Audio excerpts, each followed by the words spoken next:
আসসালামু আলাইকুম, কেমন আছেন সবাই? আজকের রেসিপিটা হলো মুরগি ভুনা করব। তো এমনি নর্মালি যেরকম করে আমরা রান্না করি এটা একটু অন্যরকম করে, যারা নাকি খেতে না চায় ব্রয়লার মুরগি তাদেরও রেসিপিটা খুব ভালো লাগবে। আমি যেভাবে রান্না করব সেভাবে রান্না করলে যারা খেতে না চায় তারাও কিন্তু খেয়ে খুব মজা পাবে। অবশ্যই খুবই সুস্বাদু হয় এভাবে রান্না করলে। তো দেখেন, তার জন্য আমি প্রথমে মাংসগুলো পিস করে কেটে নিয়েছি ধুয়ে, এবং আদা বাটা, হলুদের গুঁড়ো, মরিচের গুঁড়ো দিয়ে মিক্স করে নিয়েছি। এরপর তেলে ভেজে নিচ্ছি। মাংসটা প্রথমে ভেজে নিচ্ছি। পেঁয়াজ কেটে রেখেছি, আলু কেটে রেখেছি। তো দেখেন, আমি প্রথমে তেলে সবগুলো দিয়ে দিলাম। অল্প কিছু মাংস নিয়েছি আমি। তো দেখেন, প্রথমে আমি মাংসটা ভেজে নিলাম। সবগুলো ভেজে নেব। প্রায় ভাজা হয়ে গেছে। তো খুব অল্প সময়ে এভাবে মুরগি ভুনা করলে খেয়ে খুবই সুস্বাদু মনে হবে।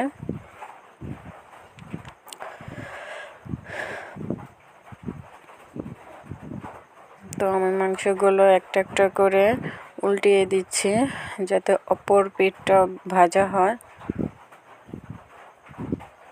ছোট ছোট করে পিস করে নিয়েছি যাতে মাংসগুলো ভাজা হয় এবং ভিতরে মশলা ঢোকে, তাতে খেতে আরও বেশি মজা লাগবে। তো মাংসগুলো ভাজা হয়ে গেছে, উঠিয়ে নিয়েছি।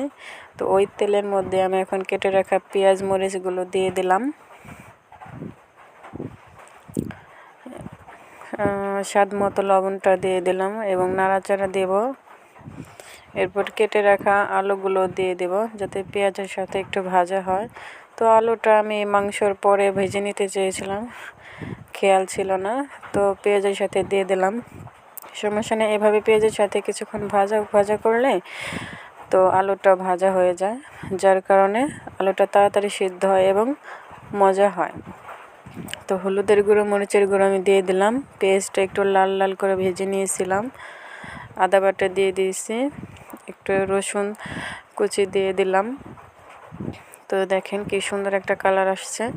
আমি কিছুক্ষণ নাড়াচাড়া দিয়ে একটু পানি দিয়ে নিছি। পেস্টটা একটু নরম হওয়ার জন্য ভুনা করলাম। তো ভেজে রাখা মাংসগুলো আমি দিয়ে দিলাম। এখন মাংসটা দিয়ে আমি কিছুক্ষণ কষিয়ে নেব। তো দেখেন, অনেক সুন্দর একটা কালার আসছে। আমি এখন ঢেকে দিলাম। অবশ্যই আমি মাটির চুলাতে রান্না করি, রান্নাটা আরও বেশি সুস্বাদু হয়। ঠিক আছে, তো এভাবে আপনারা বাসায় রান্না করে খেয়ে দেখতে পারেন। খুবই অল্প সময়ে ব্রয়লার মুরগি ভেজে ভুনা করলে খুবই সুস্বাদু হয়।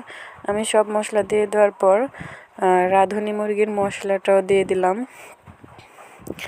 মুরগির মাংসের যে মশলাটা আছে রাঁধুনি, সেটা দিয়ে দিছি। ওটার মধ্যে সব কিছুই পরিমাণ মতো দেওয়া থাকে, তো আমি পছন্দ মতো একটু দিয়ে দিলাম।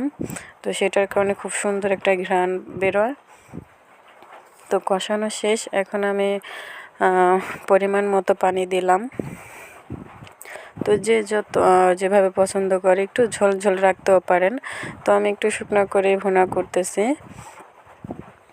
তো দেখেন, আমার মাংসটা প্রায় হয়ে গেছে। আমি এখন ভেজে রাখা জিরের গুঁড়োটা দিয়ে দিছি, নাড়া দিলাম। তো হয়ে গেছে আজকে আমার মুরগির মাংসের রেসিপি।